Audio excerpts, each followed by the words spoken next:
Hello there, welcome to the wonderful world of radio frequency and electronics engineering. Hope you're well. On the bench for today for a look at is a rather splendid piece of equipment here. We've got a fine example of HF radio for the marine application. This is an ICOM M710 HF radio transceiver, and with it, accompanying it, is a DSC terminal. And this system comprises of what's called a GMDSS setup. So some people might be thinking to myself, well, what does GMDSS mean? Well, GMDSS stands for Global Maritime Distress and Safety System. Because this is a HF radio communications transceiver, it utilises global communication methodologies using the Earth's atmosphere to bounce the radio signal off. So those that are not familiar with HF communications, basically between certain frequency ranges which open and close daily across the HF band, then basically some frequencies will get global communications and others won't. And so by selecting different frequencies, you can effectively exploit the Earth's atmosphere. So there are different layers to the Earth's atmosphere, and obviously these layers change daily depending on the solar activity at the time, and indeed conditions such as daytime, night time, what the Earth's atmosphere is doing at that particular moment in time. We generally have information about what's called an MUF, a maximum usable frequency, and bands open and close. So those familiar with listening to shortwave and HF communications will be familiar with the fact that sometimes you can listen to a radio frequency and signals are booming in from all over the world, and other times you can be listening to that same frequency and there'll be nothing or very little. And so distant and very distant international communications can be received sometimes and not on others. So this radio has a very wide HF frequency range that it operates within, between 0 to 30 megahertz. And it uses different transmission and reception modes such as SSB, etc., in order to get that long distance comms, which is truly global communications. And so one of the more regular users of a HF band, if you like, are amateur radio enthusiasts, military, obviously avionics, as in aircraft. They use HF as well, especially going across large expanses of water from continent to continent, such as across the Indian Ocean, the Pacific and the Atlantic Ocean. But one of the main advantages of using this type of equipment is because of its truly global reach. It means that ocean liners, ships, cargo ships, oil rigs, even small yachts and things that are going around the world, for example, often have these radios installed so that they can communicate internationally, and ultimately saves lives. Especially, there'll be many cases over the years where this type of equipment is relied upon because, for example, Inmarsat doesn't cover the polar regions, so those that are exploring Antarctica and the Antarctic regions of the globe will no doubt use these communications, and surveys like the British Antarctic Survey, for example, use HF comms to communicate back.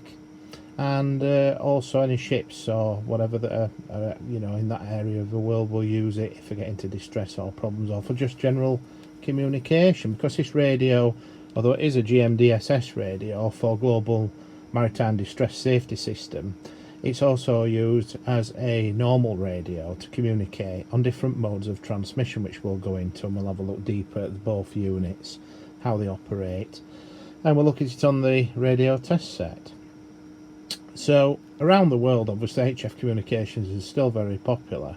It's easy when you're in developed countries that have got 4G, 5G, broadband internet, fibre everywhere, to sort of not think about what really happens out at sea. If you're on board a ship, an ocean liner, cruise ship even, a cargo ship, and you're sailing across the Atlantic, the Pacific or Indian Oceans, and you're thousands of miles away from any other form of life, as in coastal regions of continents, then naturally, should the ship run into difficulty in bad weather, hurricanes, severe thunderstorms, high seas, tsunamis, for example, with earthquake regions, even if a ship were to collide with another one or have a fire or some major issue where it's taken on board water and it's potentially going to list and sink, all this is really critical to have this kind of communication available. Such if that happens, obviously can't rely on satellite communications, particularly if a vessel is listing heavily or in rough seas. It's very difficult for the satellite dish to align itself with the satellite. Likewise, in severe thunderstorm activity and hurricanes where the cloud base is extremely deep, particularly in thunderstorm clouds, the radio signals from satellites get massively attenuated and the signal can be completely lost. And obviously satellite communication systems work on rather complex arrangements of having multiple system components, which if any of those are damaged in any way or inoperable due to power failure or loss of network connectivity, things like that can rupture that kind of communication possibility. So HF radio is sort of all combined in this radio. The typical power setup on board a ship would be to not have this radio just powered solely from the engine room generators or the alternators that are on the engine, or even standby generators, but also to have a tertiary backup, which is DC power from a battery and battery systems. And often ships have battery arrangements just for the radio systems, or should have, so that these radio systems can operate for many hours should power fail to the ship. And we've seen plenty of circumstances over the years where accidents have happened with ships colliding into things where they've lost total power from the engine room, and so this kind of equipment is crucial for that kind of alerting safety. So there's quite a lot of safety related communications on HF, and obviously the same applies on land. I mean, we see countries like Australia use HF radio on board vehicles in the outback, and they have a radio system in Australia where you can effectively use HF radio to make a phone call. Again, a long way away from cellular services. Satellites to some extent work in Australia, but again totally unreliable. And of course these radio systems are often connected to vehicle batteries, have some kind of portability where they can be removed from the vehicle and used with batteries, etc. So if the worst should happen in an accident or some other issue, that there's always a way you can get communication going. And often these systems work on selective call methodology and particular signalling standards that allow you as a subscriber to enter a unique ID in there, which we'll look at later, which also applies to GMDSS and DSC Marine Distress calling. And in case of land systems, like in the case I've just spoken about there in Australia, you can then use your ID to not only make calls but receive calls as well from a station. So HF is used widely, and indeed I'm not sure if you use it now much in Australia, but you used to use it for distance learning as well. School children who lived in the outback used to use HF radio to communicate with school. And obviously flying doctor, etc. Again, we're talking great distances away from any airport, so therefore, you know, VHF communications on the airband is very difficult over great expanses of the ocean or land, and therefore HF radio again plays its part. So yeah, very interesting. And of course in this radio, as we can see here, we've got the two 180 kilohertz international marine distress calling frequency for search and rescue capability. We've got an alarm button, we've got a distress button here that's on board the vessel that we can press in order to raise help using the HF DSC Distress, which is protected by that switch there. And of course we've got the DSC terminal here, which has its own antenna connection on the back, which allows it then to scan frequencies, listening out for other vessels, other ships that might also be in distress. Because don't forget, when you're thousands of miles away from any coastline or any form of land or help, then ultimately these radios can play a big part in relaying on other calls that come from other ships that are in distress. And so, although it's a truly global communication system, it can use other radio equipment in order to receive that. And of course, when you're thousands of miles away from any help, it takes a great deal of time for rescue services, the Coast Guard, etc., to mobilise some kind of resource to you. And don't forget, helicopters have limited range, so often they have to launch fixed-wing aircraft out into the ocean to try and do some kind of reconnaissance or survey, and then launch rescue rafts from those fixed-wing aircraft. It can take many hours to get out to a location where a ship's in distress. So by alerting vessels nearby, then other vessels can come to your aid, other ships in that area can come to your aid. And obviously there's international shipping lanes, international shipping traffic, and so the help may only be a short distance away, even though you're in an expanse of water where there are thousands of miles that lie between you and land. So these are all considerations of these systems and the part that they play in very, very important life-saving capability. So that is the sort of a worst end of it, if you like, for a ship running into a disaster where it needs help. But also we can use this particular type of equipment as well to make other calls, such as telephone calls, receive facsimile and data transmissions from coastal stations from around the world with weather information, sending maps, telex information, data communications, all received on this. And indeed this can connect to a printer, so it can print off details of whatever's been sent and messages. And indeed, as we'll go into with the different modes on this radio, we can also use it for different, not just different speech modes and data modes, but we can also use it for Morse Code CW as well. So again, quite a lot of capability on this equipment.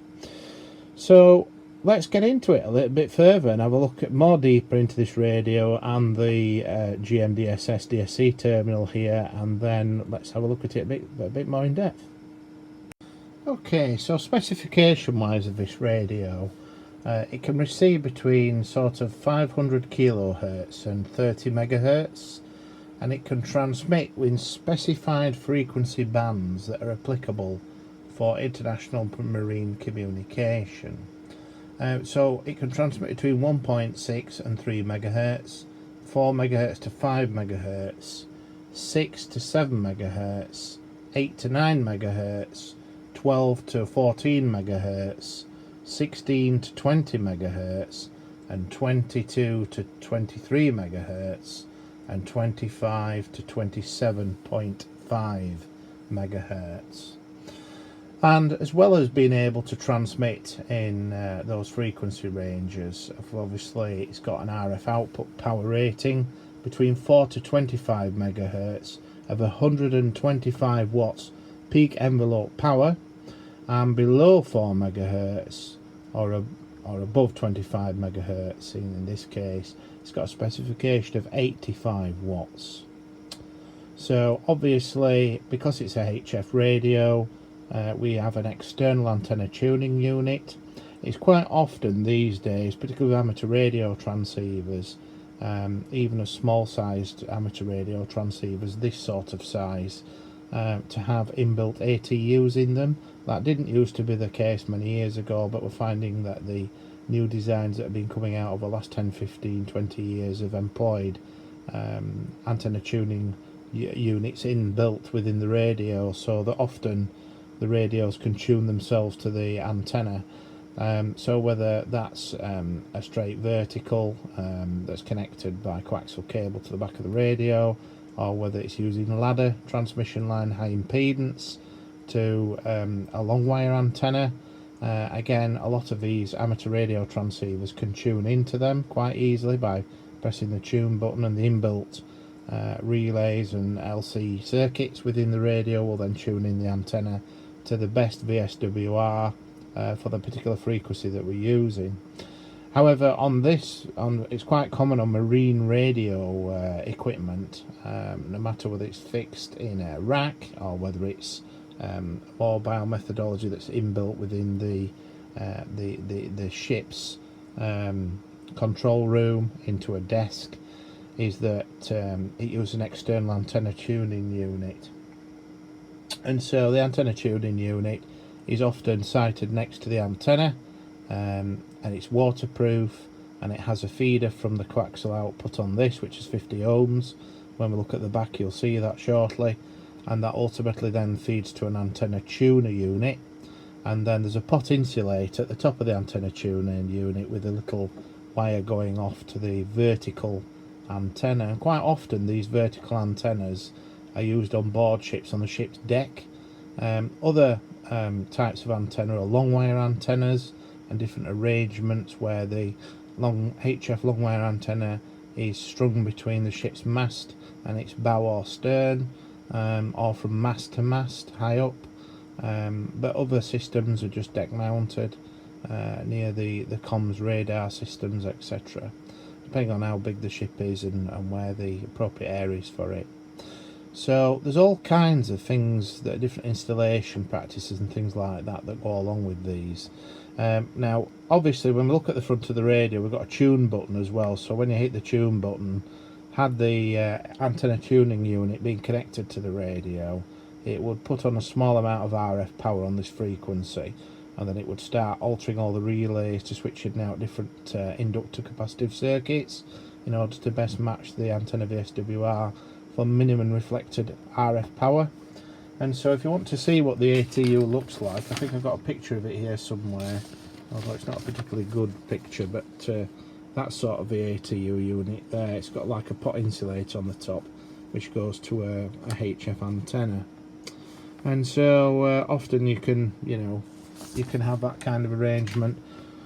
So it depends on your requirements. Now the GMDSC terminal, which is this at the top here, this GM110DSC terminal unit, that itself has an antenna connector on the back, and it's capable of receiving frequencies between, obviously it receives the 218.75 frequency and 2182 kilohertz frequency, the 4.2075, the 6.312, the 8.4145, 12.577, 16.08045, and so those frequencies can be received by this particular unit.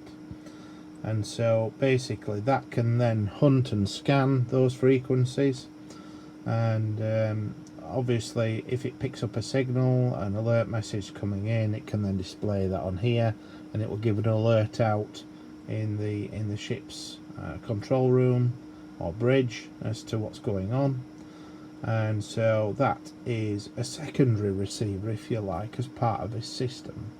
So whilst this radio could be working on this frequency or whatever frequencies we select on the dial or channels, etc., then ultimately, whatever channel we're on, then this radio here, this part of this DSC unit, can also be receiving and listening for other ships on other frequencies, and ultimately then be listening out for that. So it's like a dual watch facility, if you like, as well. So there's quite a bit to it, but basically the system comprises of like an AT130 HF automatic antenna tuner, a DC to DC converter, and then obviously a handset's available, like a telephone style handset, as well as an ICOM fist mic. So there are different things that you can connect in, and naturally when we look around the back of the radio shortly, you'll see there's audio connections and things for like radio teletype, fax machines, things like that, printers and what have you that can connect in. So we'll look at that next. Back soon. Okay, so let's have a look at sort of the frequency and modes of a radio and how it operates. So we have a frequency display, we can see there where there are two frequencies currently displayed, both reading the same frequency, with the word simp. Well, what that means is simplex. That means the transmit and receive are on the same frequency, and ultimately as we turn the dial to different channels or frequencies, we'll see DUP, which is short for duplex. And as you can see, the frequencies for receive and transmit are totally on separate frequencies. So some people get confused with that terminology duplex, because as it implies, duplex is simultaneous reception and transmission, and that's often found in wireless telephone systems such as cellular, where we're able to transmit and receive at the same time, and also like talk through Hilltop repeater base stations that are using to relay radio communication messages from a fleet of radios, be it hand portable or mobile, over a greater distance geographically. Will use a duplex arrangement where they can receive and transmit simultaneously. However, in terms of the marine radio here, this radio does not transmit and receive simultaneously, even though the word duplex appears on the screen. As soon as I, turn that, press the microphone and transmit, it cuts the receiver off. So ultimately, that can be a little bit confusing, but basically to explain, because these radios can make telephone calls and things like that, where you can set up, for example, a telephone call, put a request out. That transmission would be received by a coastal station, and be it the Coast Guard, etc., has got the capability, if you wish, to connect phone calls to you from landlines or whatever methodology the phone is coming from. And so ship-to-shore communications for telephone patching can take place. And so, in essence, the coastal station would have a separate receiver and a separate transmitter, a full duplex setup, in other words. So some marine radio systems on board larger vessels can have dual radios, so that they can have telephone link ship-to-shore, full duplex, so they have a separate radio for transmit, separate radio for receive, and complex duplexer technologies and diplexers in order to prevent the receive and transmit from interfering with one another. And they can do that with split band operation as well. All sorts of different things can be possible. However, in this context, we've got a duplex frequency, and duplex frequencies are not only assigned to telephone systems, because obviously a coastal station making a phone call to a marine station at sea like this will have to transmit and receive at the same time, and so therefore the coastal station transmits and receives at the same time, because it doesn't want to close the call down. If you effectively cut off a receive circuit when you're transmitting, and then when you're obviously receiving, you're then cutting off a transmit circuit. So from the telephone line perspective, that's like will force down the call or make the communication quite strange. So in order to have the telephone call being full duplex relayed to the radio in the proper manner, the coastal station is in duplex mode, and it is capable of transmitting and receiving simultaneously for different communication arrangements. Because, as I've explained, you can have simplex radios like this that can transmit and receive, but not simultaneously transmit and receive. And then you can have other arrangements where you have separate radios for reception as well as separate radios for transmission. So you can have a truly duplex setup on board ships, which some do. So the coastal station has to be compatible for that. Now we've got different modes of operation as well. The type of mode of transmission and reception is denoted by this mode button, and as we press it we can see these symbols appear here. The more common one that we may be familiar with is LSB, which stands for lower sideband. This radio is mainly an SSB radio, so therefore it uses LSB mode in this particular mode, which stands for lower sideband. So basically it's a suppressed carrier transmission and reception system. So the carrier is suppressed, unlike FM frequency modulation where we have an RF carrier and then we frequency modulate its deviation so that that is FM modulation. This is lower sideband, so we have a suppressed carrier, so there's no RF carrier, and however when we speak then we get a lower sideband. So if we're on a particular frequency that we're modulating what's called the lower sideband, then we've got an upper sideband on some radio equipment where you can then modulate the upper sideband in different modes of transmission. And then you've DSB double sidebands, and then you've got obviously SSB modes that are compatible with AM, which we'll talk about shortly, where the carrier isn't suppressed, and that is H3E, which is SSB full carrier, so it's compatible with AM systems, and it's effectively, you know, DSB receiver capable, so they're able to receive it. So if you've got somebody with a double sideband receiver, they're able to receive that H3E mode as well, so we'll have a look at that. So that's LSB lower sideband. That's quite often used for radio communications, voice comms, etc. Sort of the most common mode, if you like. J2B, that is still SSB, but it's for frequency shift keying. So it uses FSB mode with the FSK for telex. So things like weather information, fax, things like that. Data modes are sent on J2B. FSK is frequency shift keying, so that's for like radio teletype, again another form of data communication. And then we have mode A1A, which is CW, so that's Morse code, da di di da da da di di da, that kind of thing. And then we've got J3E, which is SSB, so this again is speech comms with suppressed carrier. And then we've got R3E, which is SSB with reduced carrier. Okay, so that's another SSB mode. And then H3E, which is SSB with full carrier power.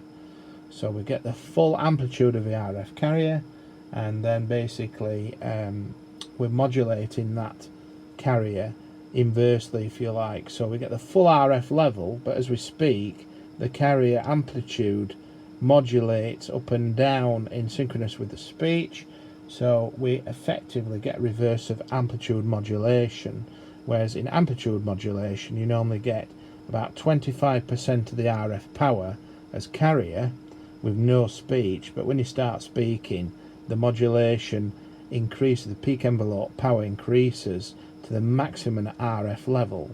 So this, if you like, is inverse, is H3E. We're starting at first with maximum RF power to get the signal out there, and then we're modulating that signal to a lower level and back to maximum from the peak rather than from a minimum level.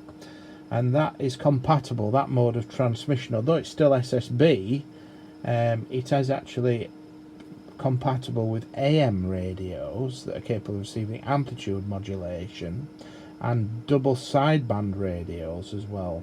Okay, so they're able to receive it. So you've got like different radio systems that are compatible with that mode of transmission.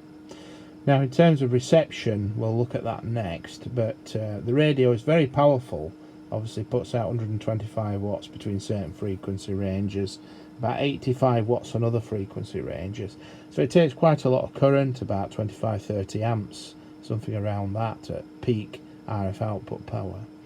And you can enter in frequencies as well on the keypad, but it must be between the chosen frequency ranges that we've discussed in the specification. If you don't put the right frequencies in, then it won't accept them. And you can go between channel mode on frequency mode by pressing this button here. So we're on channel 424 at the moment, and as we select the different frequencies for the marine application, then you can go down into different things. There are different groups as well. You can go into, so you can do function group, and then you can change groups as well into different groups, and then within each group there are channels as well. So there's quite a bit there, you know. It's not a small radio by any any form in terms of its capability. It is a very fully featured radio. Obviously we've got automatic gain control, which we'll go into when we're receiving, noise blanker as well, and we've got a squelch override for when we're using the H3 format of mode. We've got the TX frequency, so if you want to see what the TX frequency is for duplex channels, while you're on a channel you can press and hold the TX frequency in and it'll show you the transmission frequency versus receive frequency. We've obviously got the distress, the 2182 kilohertz distress, so when we press that then we can immediately put out a voice distress call, etc., or a GMDSS call, and then you can go back to normal. And then we've got an alarm as well, where you can press a panic alarm and then make that kind of call as well as using this facility here, where you can you can press that in, and then basically you can make it, if you press and hold it, then it will make a DSC emergency frequency call. So we've got a speaker enable and disable, we've got a dimmer function, obviously the power switch as well, so you can switch it off and back on, and then we've got the clarifier or the clarity control here, which I'll go into when we look at the receiver section. Okay, so we've set the Rohde Schwarz radio test setup to be on RX SSB test. We've got that connected into the radio now. We've selected the same frequency that's on the display on top of the radio, so 41250 megahertz. We're on lower sideband, as we can see in the LSB, and that is the mode that we're going to be operating on the radio. So we've got that set up, all ready to rock and roll. We're modulating the LSB carrier with a 1 kilohertz audio frequency tone, so that's what we're looking to recover from the radio when we go to that mode. Okay, so now we've set the Rohde Schwarz radio test setup to generate this frequency 4.1250 megahertz on lower sideband. We're modulating that with a 1 kilohertz audio tone, so when I turn the volume up now we should be able to hear something, and we can. Now this control here on this particular radio is known as clarity. It's more commonly known across the industry as a clarifier, and so what that does, it alters the beat frequency oscillator within the radio that beats with this frequency that it's receiving, in order to then demodulate the audio content from the received signal. And the difference between the beat frequency oscillator and obviously the signal that's coming in ultimately results in the recovered audio that we're getting. And so not all radios are actually on the same frequency. Some radios drift over time with frequency sort of alterations with temperature control. Other people may have knocked the control onto, say, 41255 megahertz, so it's gone up by, say, a few hundred hertz or tens of hertz, and so when you're listening to somebody's speech, that will make them sound anywhere from Donald Duck to sort of a tenor sort of voice, really horsey, terrible, can't resolve it, and so therefore it makes communication very difficult. So this control here allows us to tune that. So that's a 1 kilohertz tone that you can hear there, but ultimately if I increase that clarifier control, the frequency of the tone's increased, and likewise if I turn it down the other way, then ultimately the tone gets lower in frequency. So to emulate that potential thing where somebody's frequency is not quite right, and how you can resolve it on that control if they're not quite on the same frequency as you, if we go back to the Rohde Schwarz radio test set a minute, and if I can get that to focus in, and we have a look there at the frequency, if we go and increase that slightly, say set it there to 4.12530 megahertz, we've already heard the tone here has changed markedly. And so if that was speech, it would be very difficult to understand what's being said. They would be talking in a really deep voice, that kind of thing, and it would be very difficult to understand. as opposed to Donald Duck. So we can use this control then to try and tune that in. So then we can get back to where we should be, or resolve the conversation. Likewise, if you turned it down the other way, then it's going to get even worse. So the same applies whether you're receiving a frequency that's slightly lower than 41250. Obviously you turn it anti-clockwise. If you're receiving or trying to resolve a frequency that's just slightly higher than 41250, then you can adjust the clarifier upwards as we've just done there. So an explanation of AGC and noise blanker. Automatic gain control allows for control of the receiver in terms of if the signal is very weak, it will increase the gain of the receiver RF front end and IF circuits, so that ultimately it can control the gain, the AGC loop if you like. So weaker signals are pulled out and more refined, whereas in very strong signals from local transmissions, or where there's a very high level of signal coming in, it will limit that, reduce, attenuate the gain of the receiver's front end and IF circuitry, so that it will allow the receiver to get the optimum level, so it doesn't overload it and then cause distortion and ultimately then ruin the radio message. The other thing is noise blanker, so that's AGC on and off, and then we've got noise blanker, which is this control here. Noise blanker basically is to try and limit or reduce electrical noise that's in the radio signal, such as things from, for example, generators, alternators, static, crackles, pops on people's transmissions, and also locally induced interference that potentially can interrupt the signal. So a noise blanker essentially will just filter out crackle and pop and awful noise. It's not that good. It's, you know, it'll do the job to some extent, but it isn't as good as a DSP filter that you tend to find on amateur radio transceivers.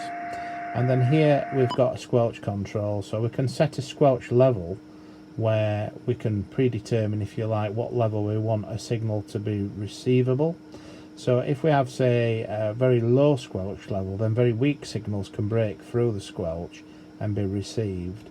And also, if you've got very strong signals that you want to receive, i.e. you just want to receive local radio transmissions, then you can set the squelch level to a high level, so therefore only the strongest signals can open the squelch and thus you receive them.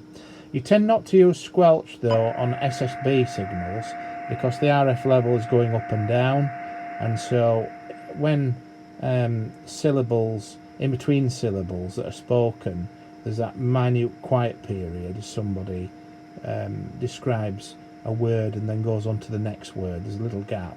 In that moment the mute would come on, and obviously in a flowing conversation or midstream of a message, the audio will break and then come in, and the hysteresis, is it, or hysteresis of the transmission that you're receiving, the time it takes for the squelch gate to open essentially would cut off some of the syllables of a message, and so basically you would then miss some of the message. So you tend to have squelch set for AM transmissions, where there's a carrier which would then be received. That will break through the squelch, and then the modulation will be on the carrier, being amplitude modulation. But because there's a carrier there, that RF energy will be enough to lift the squelch, and then you would receive the transmission from the other station. However, on SSB the carrier isn't there because it's suppressed carrier, unless you're using it in H3E mode, which is SSB full carrier, in which case if you're using it in any mode that doesn't have a full carrier, i.e. a suppressed carrier like SSB, LSB, upper sideband, DSB, etc., then you won't have a carrier there, so the squelch will be closed. It's only when you start speaking and the RF carrier amplitude starts being modulated that would allow the squelch to open. But as I say, the hysteresis of the squelch would, the gate time that it takes for it to open the mute on the radio would mean you get parts of the conversation cut off, so it'd get on your nerves and you wouldn't be able to understand what's being said. So that squelch control is useful in one respect, and difficult in the other. So again, with the channel knobs here and the group knobs, we've got a group control, and then within that group then, so we're currently in group 6, that's group 4, group 424, etc., 148. So within each group you've got different frequencies you can select as well, simplex frequencies, etc., as well as duplex frequencies on some.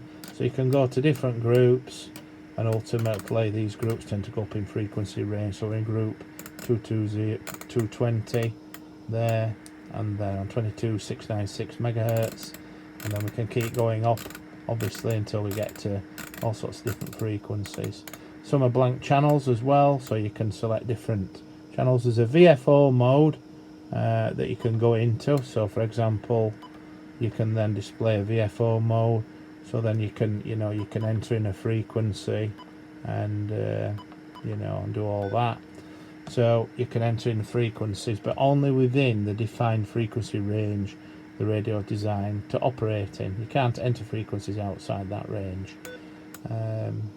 It does say in the specification it does 500 kHz to 30 megahertz receive, but then in other parts of the manual it says that it will only work within certain frequency ranges defined by the marine band splits. So I don't know, 50-50, maybe somebody can put something in the comments about that. So right, we'll have a look at the radio more widely, and then we'll see what's inside it, and have a look, and we'll do a transmission test, I think. Okay, so now we're going to make a transmission measurement on the Rohde Schwarz test set. In order to do that, we need to set the test set so that it can pick the highest peak at the RF that is modulated when I speak into the microphone. This is by no way an ideal test for a real specification test, because you'd normally use a two-tone test injected in through the microphone socket in order to modulate constantly the radio so that it gives you the right output power. But the test we're going to do on this test set is we're going to first of all allow the test set time to remain auto rather than fast or slow, so that it can automatically set up the right step attenuator level on the input of the RF. So the attenuators inside the test set are going to select the optimum attenuation range so that it can measure the power. We need the peak envelope power measurement on, and we need the power hold on. So the maximum power that the test set can measure will be revealed there. Now bearing in mind on SSB, as I modulate the carrier with my speech, the signal's going up and down like a bride's nightie. So obviously we need to capture the peak of that as obviously the average level that's attained when you're not measuring peak envelope power will be the average RF level as opposed to the peak. So I have a bird watt meter here I might put on shortly as well that shows peak, because it's got a peak reading kit in it. But the Rohde Schwarz can display it as well. So we've got the auto time set, the power hold, and then we've got the peak envelope power. There's another setting here for power hold resolution, so when you enable that then obviously you can change the settings there, but this should be enough. So if I modulate the carrier now and probably shout 4 into the microphone, 4, so there we go, 118 watts we had, 4. I don't know why it's not showing it now. I think you have to reset this. Maybe try it with it off. 4, 3, 2. So 2, 3, 4. So you can see on the word 4, it is actually doing more RF power than the other, and that's again down to the harmonic content of my speech and the audio frequency ranges. But you can see we could clearly modulate it there, and I could probably hear myself, I think. 1, 2, 3, 4, 5, 5. Yeah, so I can hear myself come back. So really, to do peak power measurements we can use a bird watt meter, but that gives you an example there. So 4. So you're talking the right RF power there that it's doing. So that's pretty good. I'm pleased with that, and obviously the other modes as well. So that's J3E mode. SSB for speech comms is that mode there that we're on. So there we go. So let's have a look at some other capability of a radio. Okay, well I finally managed to get it to read properly with the audio now.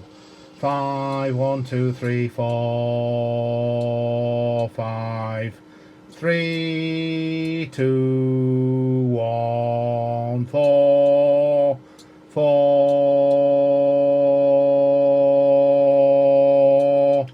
So you can see what happens is there, the test set, as it's trying to resolve the scope there for the modulation.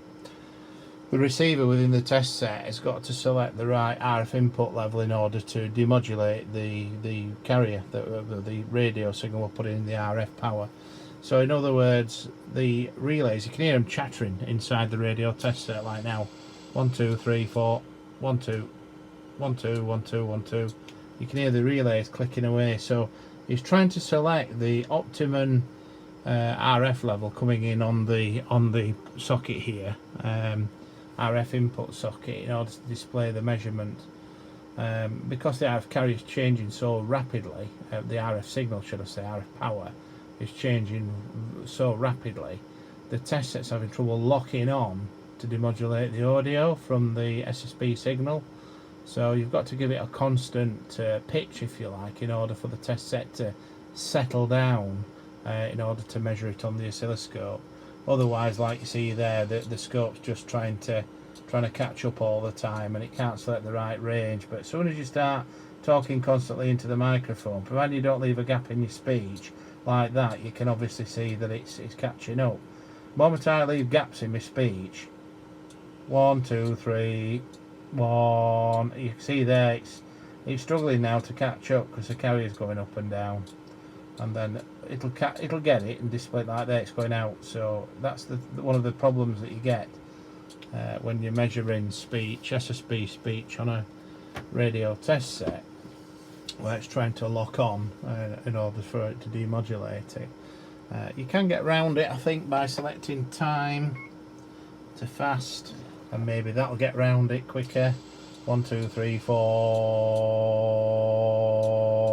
or slow in this case, so the relays don't change as quick. 4, 1, 2, 1, 2, 3, 4, 5. It doesn't make that much of a difference, maybe a little bit, but it allows that bit more stability there on the scope to pick out the audio without it detuning. But it still happens, to be honest, still drops out, doesn't it, as we've seen there. But it lets you sort of pull something out that otherwise you wouldn't be able to see. So one of the ways of measuring peak RF power, if you haven't got the radio test set or whatever, or you're in the field and you're wanting to measure transmitter power at the antenna or at the back of the radio, then you can opt for bird through line watt meters, etc. Now this is a standard bird 43 watt meter, and it doesn't have a peak reading kit in it, so it's just put your element in there, obviously to read forward or reflect power, but there's no peak reading kit in that, so all that will read is average power on SSB. It won't read the peak power. However, there are other variants of these meters that are available that do have a peak reading kit in. This has got one, you can see there's a power socket for external power to go in there, and there's a switch on this side as well, so you can enable it or disable it. There's a battery in this one, and 9-volt battery. So with the right pod in, this is only a 50 watt pod at 2 to 30 megahertz, but I've got other pods that go much higher. So you can obviously read forward power or reflected power from an antenna, but with that button in there, pressed in like that, then that meter will read peak RF power. Pretty much what we've done with the Rohde Schwarz test set. So that's quite a useful instrument to have. There are other variants of that as well, which is another variant of a peak reader. This has got 2 buttons on it that you press in, so you can have a battery check function for voltage, to make sure the 9-volt batteries are up to charge, and then when you press this button while you're taking a measurement, that'll read peak power, and then when you let your finger off, it'll read average power. So that's a different version. I think this was an original Bird modification. That was a Bird proper kit that was added. However, I think that's an aftermarket one that was in the other meter that was in there. So, but you can get different ones. Now, Coaxial Dynamics do another variant of the Bird 43. Which this one doesn't have a peak reading kit in it, and I don't think it can read peak power. This one, it's just average power, but that's it there. Again, that's got a 500 watt pod in it, I think it is, from 2 to 30 megahertz. So again, this is a Coaxial Dynamics one, and these are different meters to the other, as in the current that this meter takes. So whether those pods will work in the Bird 43, they may do, they may not, I'm not sure. But yeah, so there's like different watt meters that you can get. Some will read peak. Obviously there's a Bird 5000DX, which I featured on this channel before, which is a digital power meter made by Bird with a digital readout, and that does peak RF power as well, not only for analog modes but for digital, like radar pulses, and also for DMR and Tetra radios, or quadrupole phase shift keying, or quadrupole amplitude modulation signals as well. That at the time signature on those pulses is very short indeed, so that gives a capability. But for general analog SSB modes of transmission, for measuring peak RF power, which is obviously important, then you know you've got something like that you can get that's got a peak kit in it, a Bird 43 RF watt meter and variants. So there are differences between these meters. There's different model types. Bird 43 11, I've got one here that's a slightly different model. Some of them, these meters can read up to kilowatts. They've got several kilowatt ratings on them. Others, when you read the Bird manual, will only read up to a few hundred watts, maybe 500 watts maximum. Others will read kilowatts, and the slightly different model variants on them, and they'll have different innards, so that'll allow them to work up to higher powers, etc., particularly for very high powered SSB transmitters that do thousands of watts. So you can get different pods for them. They're varying in price, but at least you've seen that.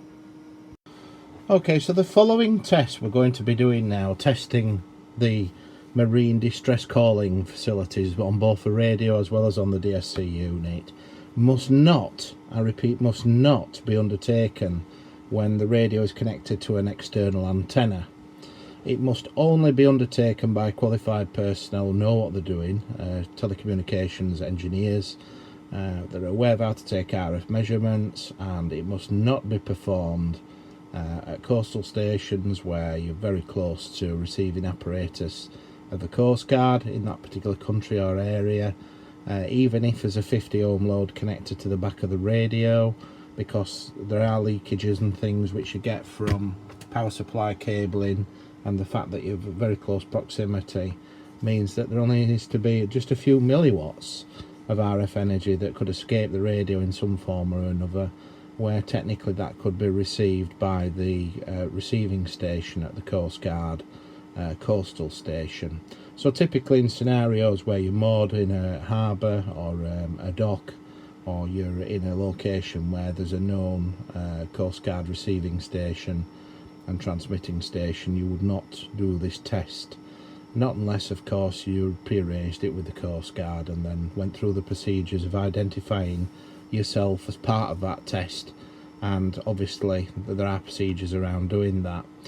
So the next part of the video, because I'm inland in a radio workshop that's in a Faraday cage, and in addition to that I'm using proper radio communications test equipment. I'm not using fancy VSWR meters that can be quite leaky, particularly the low quality, low branded ones that you tend to get for amateur radio, things like that.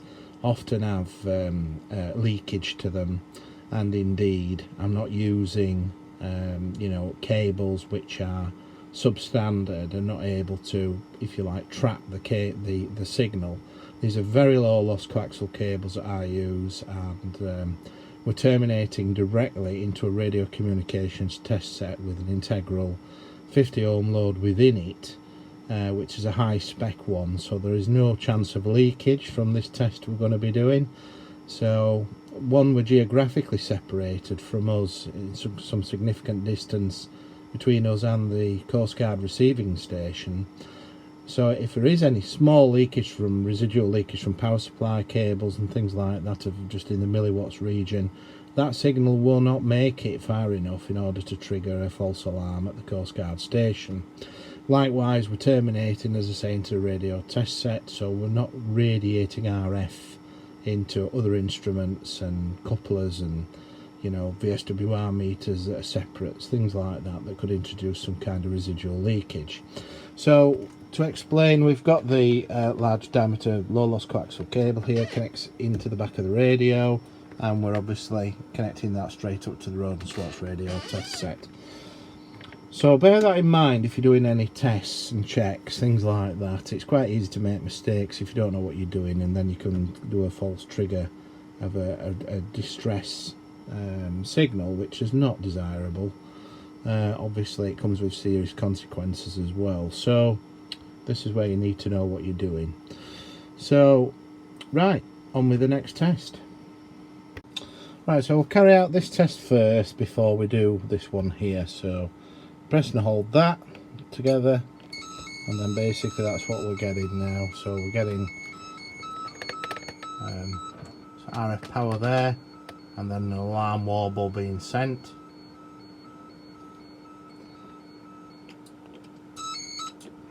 And then we cancelled that.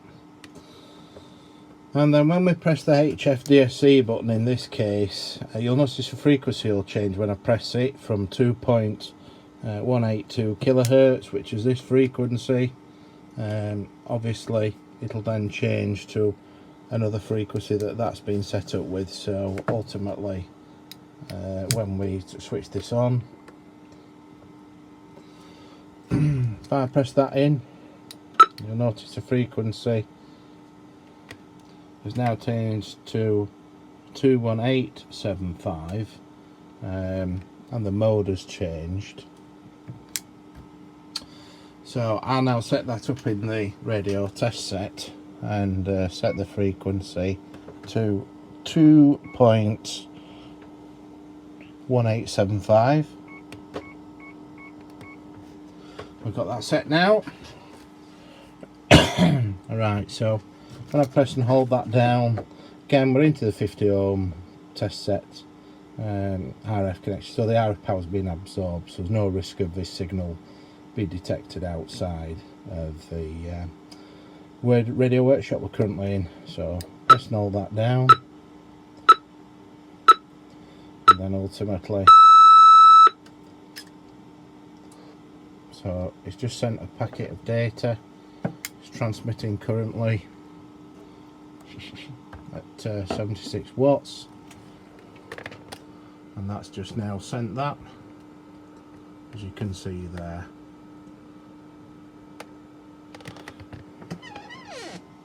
So now the display has changed to what is DSC. We're NTX still, and that would be in the process of then transmitting that as it currently is, and there we go. Look. And now we're waiting for an acknowledgement to come back from what will be a coastal station or another ship. So that's what we're waiting for there, and obviously that acknowledgement won't come through because ultimately we've not got an outside connection, and that's something that we would not be receiving. So that's an example of the transmission of the HF DSC Distress and also the radio enabled distress calling feature. Now what we'll do now, we've examined that and we've seen that working for real, we'll come back and show you some of the calling features on this DSC terminal in the next part of the video, and what you can use the DSC terminal for other than just transmitting distress calls. Okay, one of the many features that the DSC unit can do, other than DSC dual watch, where it's constantly hunting round doing multiple frequency checks. So it's like a scanner really, and as I said earlier in the video, this has a separate receiver in it, not a transmitter but a receiver, and this is often set up with multiple distress and calling frequencies as well as other traffic frequencies, so that in other words it's just hunting round, scanning multiple channels, listening for other ships that have distress calls, and ultimately other ships that are trying to call this ship, or for example a coastal station that's trying to call this ship as well. Now this radio could be on a totally different radio frequency and it could be operating on different radio channels. Doesn't matter, because this one's constantly like doing a hunt. It's sort of like a dual watch facility. So in other words, it'd be like two antennas, or that one for this radio and one for this. So we could be having a communication conversation with another ship or another station, be it ship to shore or ship to ship, on this radio beneath the M710. But this is always hunting round, and the reason for that is because it's always listening for other ships that are in distress and calls coming in that want to connect to us. So just a quick little shufty around this. If I go to cell there, these are some of the features. So there's a select call all ships if you want, so you can put a call out to all ships in the area that are within receiving distance. So let's go right back to the beginning here. Select call distress. So here we can actually select a call for distress calling, and we can do that, and we can do a select call distress acknowledge. So if we want confirmatory acknowledgement that the distress call has been received, then we can ask for an acknowledge. There's a distress call relay as well. That's quite an important feature that on these radios, because if you're hundreds of miles away and the nearest vessel possibly to another which has got into difficulty, your radio will act as a relay for that distress call. So this, as I say, is constantly listening, and once it stops on a radio frequency that's being used, if it picks up a distress call, it will then receive that call, get the ID information, it will acknowledge it, and then it will then relay it on. And so your station then is used to relay the individual caller's ID, or the DSC ID of the radio, the ship's ID of the ship which the emergency calls originated from. So that relay there helps a lot. It helps bridge the gap sometimes when maybe the ship's radio is not performing well, or perhaps there's a lot of interference that day on that part of the HF band which prevents long distance communication for whatever reason, or things like lift conditions aren't very good that day with the MUF, the maximum usable frequency, the sunspot cycles.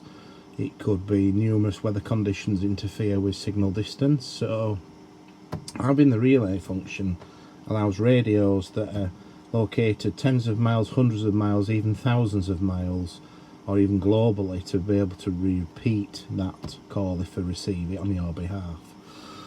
And indeed as well, there's a select call distress relay acknowledge. So obviously can acknowledge the fact that you're relaying the signal on, which gives confidence to the other vessel that the call's actually being received by somebody, because you're more likely being closer, or whichever vessel's closer, to go to them, particularly if you're in the middle of oceans, large expansive oceans such as the Indian Ocean, Pacific, indeed the Atlantic Ocean. You're thousands of miles away from any coast.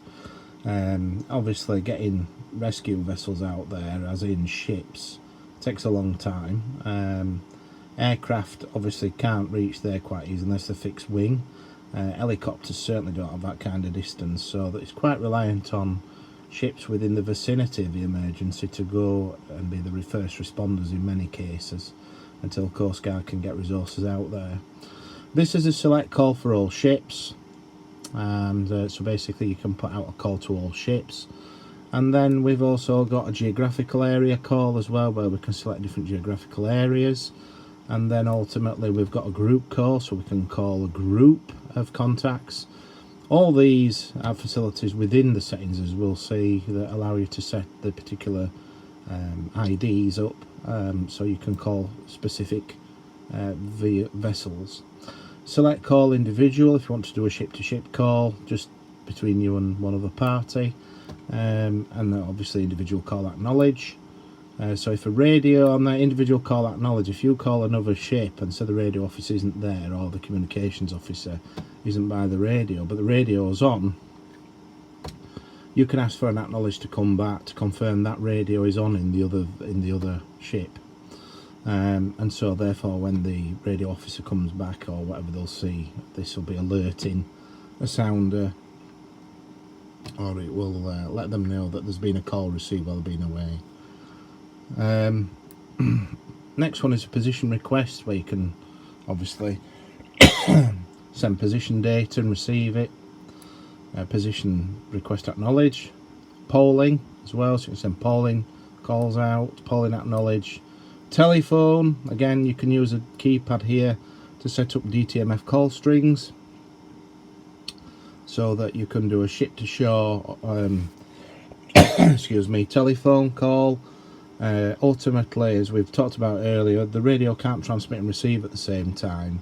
However, the coastal station is full duplex, so often if you have two radios, for example, on two separate frequencies, then you could ultimately set up a duplex phone call over HF, and that has been done in some cases. But normally the person who's on the landline or mobile phone who's calling you via the HF coastal radio station, you would only be able to hear one side of the conversation at any one time. So whenever you're transmitting on the microphone and keying it up, you wouldn't be able to hear what the other person's saying until you let go of the mic.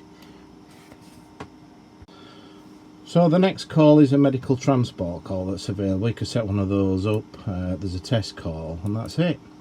So if we go all the way back to what would be all ships call, if I press enter on that, you can set all ships category, safety. So you can dial in different things. So safety, urgency, distress.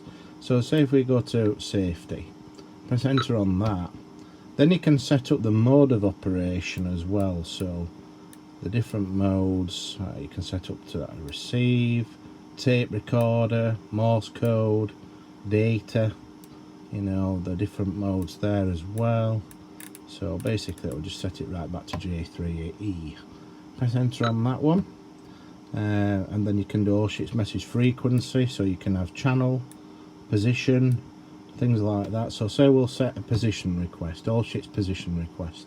So that will reveal all the ships around you and what their position is, or you could send your position to them. Press enter, and then it says position is auto, or you can have manual. So we'll set it to auto, and then press enter. Okay, so there's no information at the moment coming back, but when I press and hold that call button there,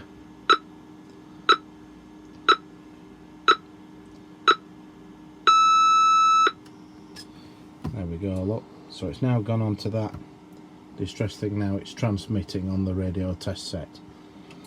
So there we go. Now it's going to wait to see whether it gets an acknowledged back, etc. If it doesn't get it back within so many minutes or whatever seconds, it might retransmit again, try again, things like that. So we'll just cancel that a second, and we'll just reset that as well. Let's see if I can. Should be able to reset that.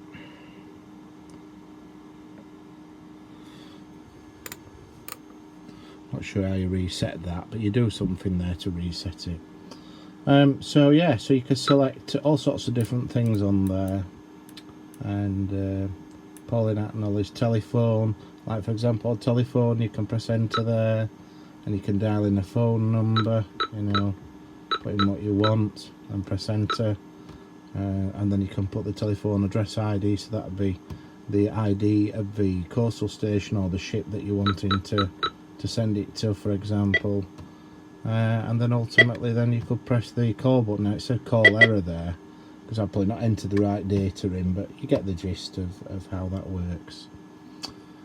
So that's a little rundown on that. Now you've got a little menu button here. You can say select work position set, ID, group ID, scan frequency inputs, so you can obviously put in different transmit receive frequencies in there, so it can relay that to the radio as well as scan its own scan frequencies. Oh, how do you get out of that now? Oh, clear, there we go. It's not very good, is it? Right, so you can do that. Call frequencies, traffic frequencies, address ID as well, so you can obviously delete the address ID, group ID, delete, scan frequency delete, call frequency delete, traffic frequency delete, auto print, because again printers connect to these radios, and a self test, self ID, display, etc. So all that is all set in the radio, and you can do so much with it. You know, there's quite a bit to it as well. Let's have a look here. Please push key 1 to 9. Empty. There's all sorts of different things that you can do with it. Change the dimmer level. You name it, you can do what you want with it. So that's the scan button there, but I don't think it's been set up for scan. And then we can go select telephone call, test, etc. Test call, enter, address ID, put something in, enter. Said call error again. It's got to be in the right number format. So that just gives you a little rundown of some of what that can do and the capabilities. Obviously, as I said earlier, it's got a receiver built into it, so that's independent of this. So yeah, I think we'll have a look around the back of the radio now and see how it's connected up, and then perhaps look a bit further at the technical side. Okay, so this is a rear view of the radio as well as the DSC unit. Now, in terms of the DSC unit on the top, you can see just there there's a SO239 antenna socket. That's for a receiver antenna to connect to that. And as I said earlier, that DSC unit above is programmed to scan different frequencies. Now, typically it's programmed with 2.1875, 4.2075, 6.3125 MHz, and 8.4145 MHz, 12.577 and 16.8045 MHz. Now that particular unit receives in the mode J2B, which is AFSK mode. So those are the sort of channels that it tends to scan. Now you can program it with additional channels as well to scan as well. So, but the receiver that's in the DSC unit is a single conversion superheterodyne receiver. It's got an intermediate frequency of 9.105 MHz, and it's got a typical receive sensitivity of 0.5 microvolt for 10 dB signal to noise. So that's a pretty good receiver. Anyway, that gives you a little bit of a rundown about that. As for the radio underneath, the ICOM M710, excuse me, we've got various connectors on the back here. We've got the SO239 transceiver antenna connector, so we can, the signal for transmit as well as receive for the radio comes out on that and in. We've got a ground connection here, which is this wing nut thing on the back, so you can connect a safety ground or ship ground to there. Then we've got what's called the, I think that's termed, is it accessory connector, this DIN socket. So you can connect things like tape recorders and other devices to that for coupling audio that's been received out of a radio there. We've got a clone connector, which is a 3.5mm jack plug, and what that does, that goes to the clone software, the software for the ICOM M710, so you can program the radio to different frequencies and have control over what the radio can do in the software. So that's programmed through that port. this is the DSC Controller unit that's up here. That's the cable for it, which plugs in there. It's like a multi-way DIN socket, D-type socket rather. And then we've also got a mod AF jack here. Again, another D-type, and that's blanked off at the moment. But basically mod for the microphone and AF output, etc., low level for like a telephone handset can plug into there. So like that's where a telephone handset can connect to more. If there's like a second handset on the bridge or something like that, they can connect in there apparently. And then that's an external speaker connection here, which is a 6.3mm jack plug, a typical mono audio jack plug. And then this cable on the end here that's in this white seal thing, that is for the tuner, the antenna tuner. So where the antenna is, the base of the antenna will be this box that looks like this gadget there. That's the antenna tuner unit there, and that sits at the bottom excuse me, of the antenna mast. And so therefore when we select different frequencies, it instructs the ATU to tune for the best VSWR, so less reflected power as possible. And then ultimately it means that the transmission is more efficient, obviously, because if the VSWR is wrong, we'll get RF power reflected to the antenna socket, and it will not do the radio any good. So it's important to have an antenna tuner, unless of course you're lucky enough to have an antenna which is resonant on the frequency you're using it on. And then these are the fuses, and this cable here is a DC input, and that's basically that. Okay, so in terms of this accessory connector here for FSK operation, the DIN socket, this transceiver has got FSK capability on J2B modes for FSK operation. So the FSK mode, when using the oscillator in the transceiver, and use the J2B mode when using the AFSK terminal unit. So there's an AFSK terminal unit can plug into here. So you can connect an FSK terminal unit onto this. You can then go to the obvious the ITU channel group, and then you can push mode one or more times on the front panel, set the type of transmission to FSK for J2B mode, and then you can operate the FSK frequency shift keying terminal unit.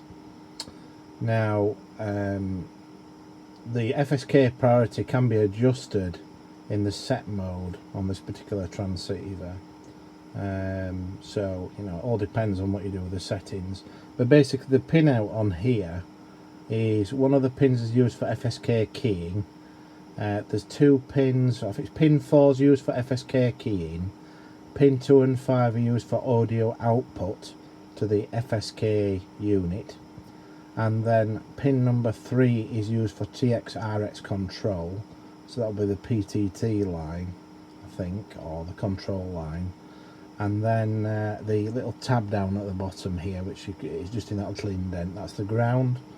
So you've got pin 4, just to recap, pin 4 is the FSK keying, pins 2 and 5 are the AF out input, so the input as in the tones presumably from the FSK unit coming on pins 2 and 5, and the TX-RX control is on pin 3, and the ground is the little lug at the bottom. So that's basically you know, where you can connect that up. Now for CW operation, if you want to work it with a Morse key, basically the CW key will connect to pin 2, and the ground contact on the CW key will connect to pin number 1. So as long as that's okay, so for a full break, receiving is possible while transmitting. Delay keying is automatic transmission with keying, and off is manual transmission is necessary before keying. So you can select a mode depending on, you know, what your preferences are. Normally you can connect either a manual CW key or an external electronic keyer to this socket. You can select the desired channel to operate CW mode. When the selected channel is not in the A1A mode, push mode one or more times to select A1A, which is for CW. Operate the CW keyer to transmit CW signal. So that's that. So that gives you a little bit of a information on what this little DIN socket does. So it's quite a lot that you can do with that little socket there. So it just shows you then, you know, what you can do. I thought earlier it might have something to do with a tape recorder, but obviously not. So yeah, this is it. You live and learn, don't you? This is it. You live and learn. But basically, the pin out for that from pins 1 to 8. Pin 1 is CW and FSK keying input. Pin 2 is ground, connect to ground. Pin 3 is the send. That's the input output pin, goes to ground when transmitting. When grounded it transmits. So pin 3 is your PTT line. Pin 4 is mod. So excuse me, that's modulator input. Usable when pin 3 is grounded.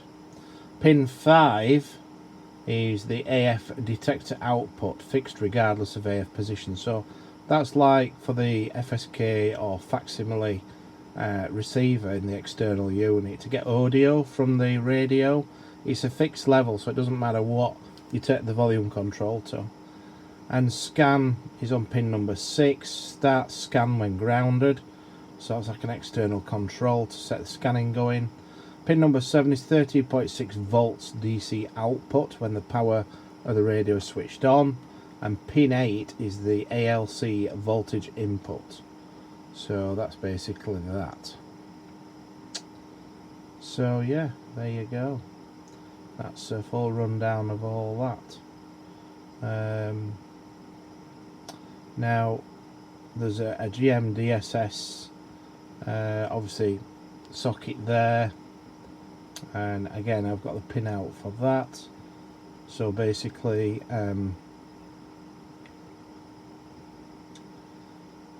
the DSC terminal, pin 1 is DMD modulation input from DSC terminal. Pin number 2 is a coaxial grounded for the digital modulated data. Pin number 3 is the AF detector output for the DSC terminal unit. So that's a fixed level audio out from the receiver.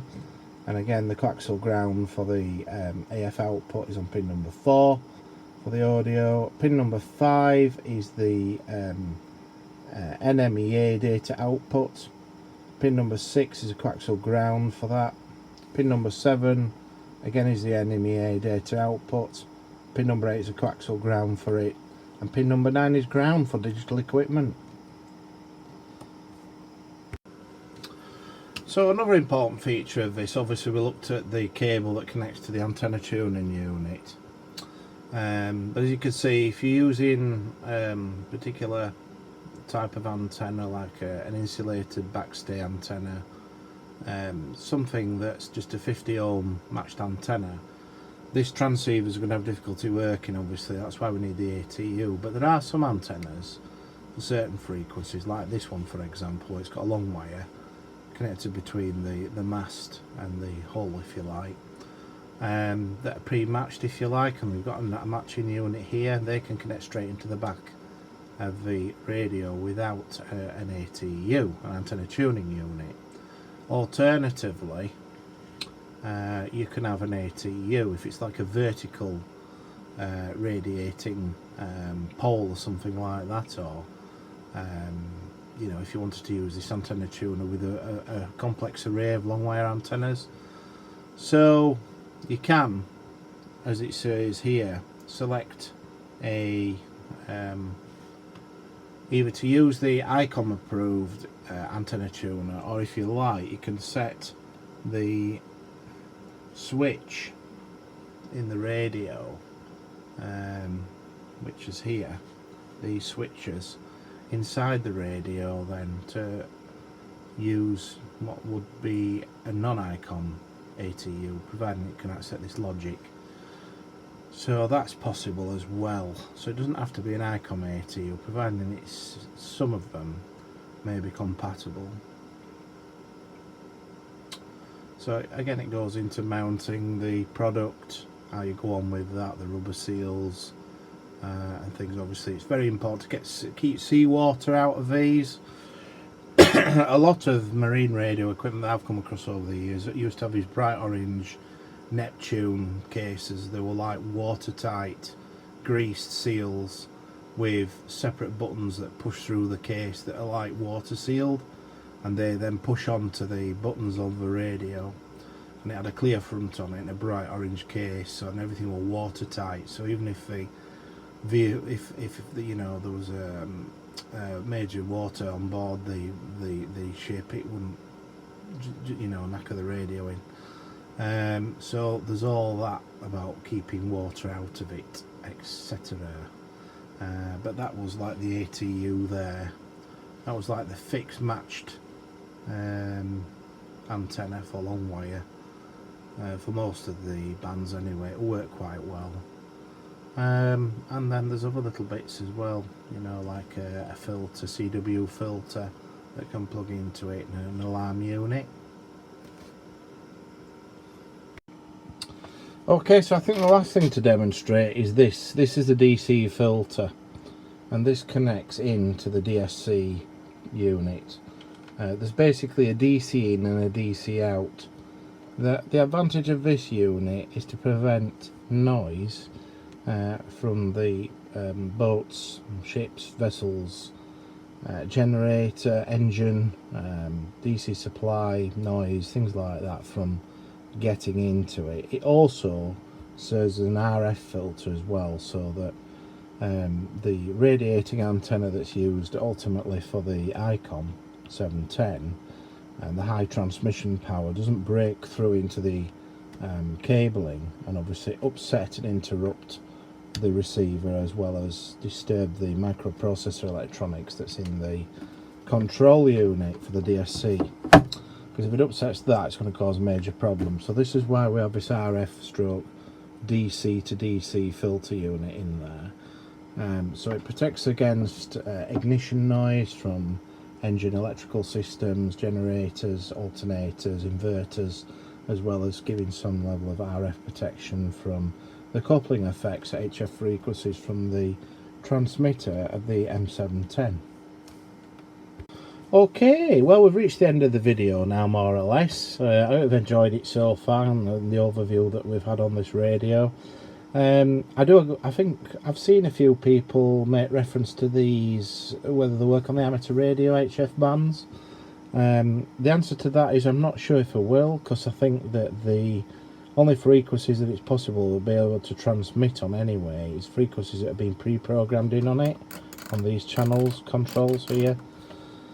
If the frequencies are in the channel memory, it won't allow you to go on to it. Now, in essence, it is a 0 to 30 megahertz transceiver, so it really, there's no reason why it can't work on amateur radio frequencies as well. And you can punch in frequencies and things into here, you know, and obviously get it to, in theory, work. However, the problem I've noticed with this radio is if you try entering frequencies in which aren't already held in its memory, it doesn't like it. It errors, throws you out. So the only way to probably put amateur radio frequencies into it is if you use the ICOM M710 programming software, and ultimately there's a programming lead, as I've shown at the back. There's a socket with 3.5mm jack plug, and that programs the radio with the frequencies that you can have in it. I mean, obviously, if a software is locked down in such a way where it will only allow you to input a frequency in the international marine band frequency allocations, then it will probably not allow you to enter in and out of band frequency, such as one in the amateur radio frequency bands. So it will probably prevent you from doing that. Now, I haven't had the software, so I don't know, but anybody who's messed about with the software might be able to leave a comment in the video if they've had any success with doing that. I think you can get them to work on amateur bands, but I don't know how you get them to do that, to be honest. I've not gone into it in that great length. So yeah, it's possible, maybe, I don't know. Who knows? It might be somebody who'll have try and reverse engineer the software or mess about with it so that, you know, you can enter a frequency indirectly on here and it'll allow it to, you know, go to it like that frequency there. It's allowed me to put that in. So it may not. I mean, 7.2 megahertz. Will it allow that? I'm not sure. No.